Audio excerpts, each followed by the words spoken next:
வணக்கம். நான் உங்கள் Varun Trivarthan. Welcome to my channel ஜனாதனம் சிந்திப்பாய். இன்னைக்கு நம்ம பார்க்க போற வைப்பாடுங்கிறது என்னன்னா, அதாவது நாக வைப்பாடு, புற்று வைப்பாடு பலன்கள். ஆடி மாசத்திலே பொதுவாகவே புற்று வைப்பாடு என்பது மிகவும் பிரபலமாக செய்யப்படுகின்றது என்று கூறலாம். அம்மன் கோவில்களில் புற்று வைப்பாடு என்பது மிகவும் பிரபலம் என்று கூறலாம். புற்று இருக்கும் இடங்களில் ஆடி மாத வைப்பாடு என்பது மிக சிறப்பாக நடைபெறும். ஆடி தை மாதங்கள் குறிப்பாக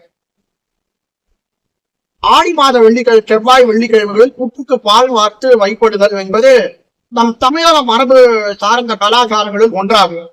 நம் முன்னோர்களின் வாய்வியலில் ஒன்றாகும்.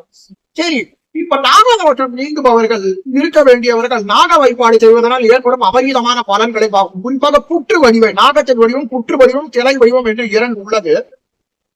இது புற்று வடிவத்தின் வைப்பாடுகளை பற்றி நாம் பார்ப்போமாக, பல நன்மைகளை செய்யும் அதை பார்ப்போமாக. ஆக நாக பஞ்சமி என்று புற்று வைப்பாடு செய்யப்படுகிறது நம் நாட்டில். ஆடி மாத வெள்ளிக்கிழமை, செவ்வாய்க்கிழமைகள், செவ்வாய் வெள்ளிக்கிழமைகள் மற்றும் தை செவ்வாய் வெள்ளிக்கிழமைகளில் புற்று வைப்பாடு மேற்கொள்ளப்படுகிறது. புற்றுக்கு பால் வார்க்கப்படுகிறது இந்த நாட்களில், இந்த மாதங்களில் குறிப்பாக.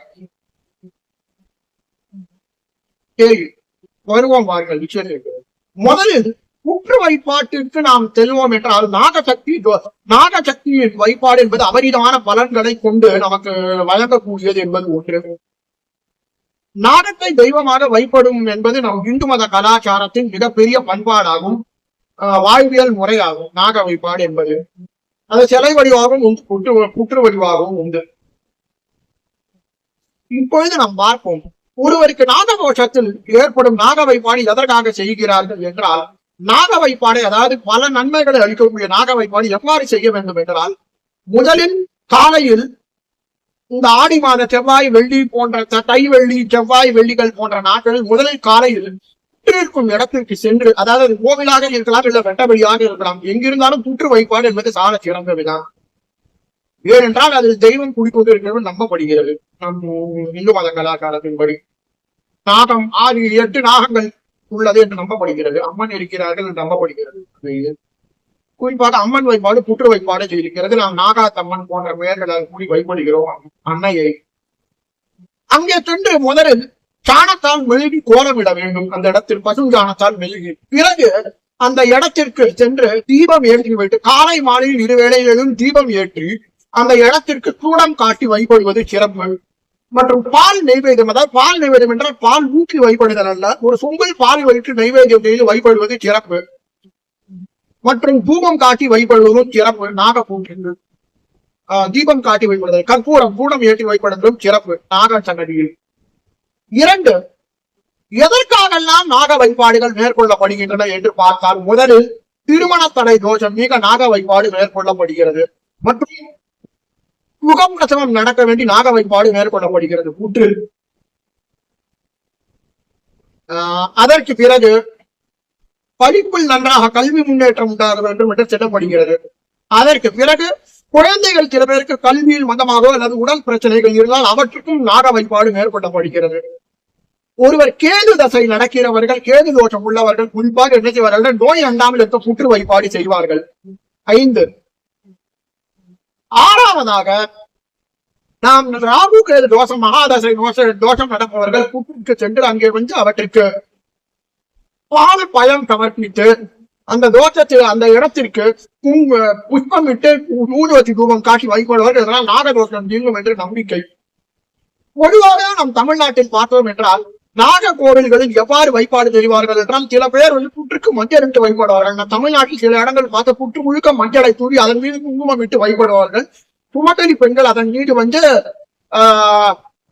மஞ்சள், அதாவது மஞ்சள் நிற எலுமிச்சம்பழத்தை விட்டு வைப்படும் வழக்கமும் உண்டு இந்த மாதங்களில் நம் நாட்டில். அது மட்டும் இல்லாமல் அதற்கு பால் வைத்து வைப்படுவதும் உண்டு. சில பேர் அதற்கு புற்றுக்கு பால் அபிஷேகம் செய்து வைப்படுவதும் உண்டு. நாகப்புற்றுக்கு பால் ஊற்றி வைப்படுவதும் உண்டு. இவ்வாறு செய்யப்படுகிறது. பால் வார்த்தல் என்று பெயர் அதற்கு. அது மட்டும் இல்லாமல் சுமங்கலி பெண்கள் ஜீவ சுமங்கலியாக இருக்க அந்த புற்று வைப்பாடை மேற்கொள்வார்கள்.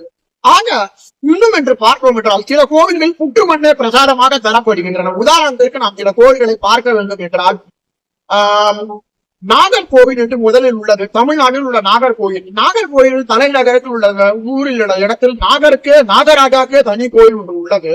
இந்த கோவில் உள்ள புற்றுமண்ணே பிரசாதமாக தரப்படுகிறது. சரும நோய்களை தீர்க்கும் அருமருந்தாக கருதப்படுகிறது. விஷக்கடிகள், பாம்பு பூச்சிகளுடைய கடிகளை எல்லாம். அதே மாதிரி சக்கரன் கோவில் திருநெல்வேலியிலிருந்து தென்காசி செல்லும் வழியில் ராஜபாளையம் செல்லும் வழியில் உள்ளது சக்கரன் கோவில். இங்கே உள்ள சங்கர நாராயணர் கோவில், கோமதி அம்மன் கோவில், தனி புற்றுக்கோயில் என்றே ஒன்று உள்ளது. இந்த கருங்கல்லால் ஆன புற்றுக்கோயில் ஒன்று உள்ளது. இந்த இடத்தில் சிவன் வன்மீகநாதன் என்ற பெயரில் வழிபடப்படுகின்றார். இந்த கண்ணகியில் புற்றுமண் கிடைக்கின்றது. பாம்பின் அனுமதியுடன் இந்த புற்றுமண்ணை எடுத்து பிரசாதமாக தருகிறார்கள். இது நோய் தீர்க்கும் அறுவருந்தாக கருதப்படுகிறது. விஷப்பூச்சிகள், குறிப்பாக தேள், பாம்பு, பள்ளி, பூரான், நட்டுவாங்காளி, தேள் போன்றவற்றெல்லாம் பள்ளி போன்ற எலி போன்ற விஷக்கடிகளால் நீக்கும் இதுகளை எல்லாம் வந்து செய்யப்படுகின்றது. இது மூன்றாவது கோவில் நான் சொல்ல வேண்டும் என்றால் இன்னொரு இடமும் மிக விஷக்கடிக்கு மிக சிறந்த கோயிலாக கருதப்படுகின்றது. கோவை மாவட்டத்தில் உள்ளது. மற்றும் நயினார் கோயில் என்று பரமக்குடி, ராமநாதபுரம் மாவட்டம் பரமக்குடி அருகில் உள்ள ஊர் நயினார் கோவில். இந்த கோவிலில் புற்றணி என்று உள்ளது. இந்த கோயிலும் புற்றுமண் பிரசாதமாக தரப்படுகிறது. இந்த புற்றுமண் சகல விஷ வல்லமை மற்றும் நாகதோஷத்தை நீக்கும் சக்தியினை கொண்டது. அது மட்டும் இல்லாமல் இந்த நாகதோஷ புற்றுமண்ணை நாம் வெற்றியில் திலகம் போட்டு இட்டு போட்டால் சகல தோஷங்களும் விலகும். எந்த தீய சக்திகளும் நம்மளை அண்டாது. புற்றுமண்ணிற்கு அவ்வளவு சக்தி உண்டு. நான்காவதாக நாம் பார்த்தோம் என்றால் ஒரு கோவில் உள்ளது. ஒரு எல்லை கோவில் கோயம்புத்தூர் மாவட்டத்தில் உள்ளது. கோயம்புத்தூரில் திருப்பூர் செல்லும் வழியில் உள்ள ஊர் வந்து சோமனூர். இந்த சோமனூரிலிருந்து 10 கிலோமீட்டர் செல்லும் ஒரு ஊரில் வந்து வாயை தோட்டத்து ஐயன் கோயில் என்று ஒரு கோவில் உள்ளது. இந்த கோவில் மிக சிறந்த வழிபாடாக கருதப்படுகிறது. வெச்சக்கடிக்கு இந்த கோவிலில் பார்த்தீர்கள் என்றால் காவல் தெய்வமாக வாயை தோட்டத்து ஐயன் என்று அழைக்கப்படுகின்றார். சின்னையன் எனும் ஒரு சாமி என்பவர், அதாவது ஒரு மகான், அதாவது அவருடைய பூர்வீக வரலாறு கதைகளை பார்த்தோம் என்றால் அவர் செங்காடியப்ப கவுண்டர் என்பவருக்கு மகனாக பிறந்தார்.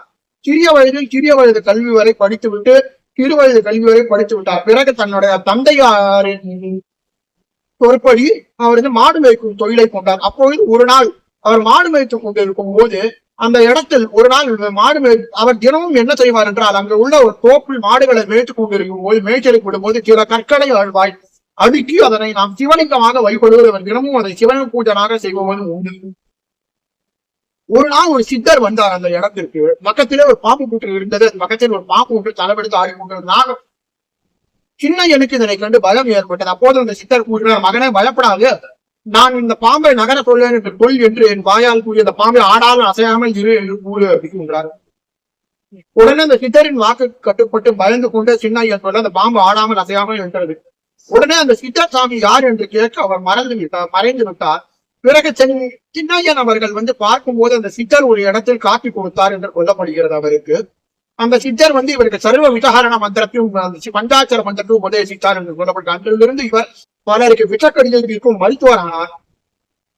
அவர் வந்து தனக்கு இறை வைப்பாட்டில் லைக்கணும், தான் ஒரு சன்னியாசி துறவியாக வேண்டும் என்று ஆசை கூறினார். சித்தரன் இல்ல பாரு, இல்லறத்தில் ஈடுபடு, உனக்கு எப்போது நீ இறைவனை சேர வேண்டும் என்று நினைக்கின்றாயோ அப்போது நீ உனக்கு அந்த நேரம் வந்துவிடும், அப்போது நீ இறைவனை நீ சேர்ந்து விடுவாய் என்று கூறினார். முக்தி பெற்று விடுவாய் என்று கூறினார். அதன்படியே இவரும் வந்து இல்லறத்தில் ஈன்று செய்து கொண்டு தனக்கு மகவுகளை பெற்றார். மனைவியை நல்ல மண்ணாளை மணந்து கொண்டு குழந்தை பாக்கியத்தையும் வென்றார். செங்காடியப்பன் மற்றும் தன் வாயை தோப்பு ஒன்றை பராமரித்து வந்தார். அதனால இவரை வாயை தோட்டத்தை ஐயன் என்ற இந்த ஊர் மக்கள் அழைத்தனர். இவர் சகல விசக்கடியுடன் இந்த மிதகரண மந்திரத்தினை மற்றும் கூற்றுமண்ணை மந்திரித்து கொடுத்து சரி செய்து வந்தார். ஒரு நாள் மார்கழி மாதம் ஆருத்ரா தர்சனம் என்று அழைக்கப்படும் நன்னாளில் அவர் மேலை சிதம்பரம் செல்லும் இருக்கிறேன் என்று தன்னுடைய திருவர்கள் கூறினார்கள். பேரூர் பட்டீஸ்வரர் கோவிலுக்கு செல்லுமாறு.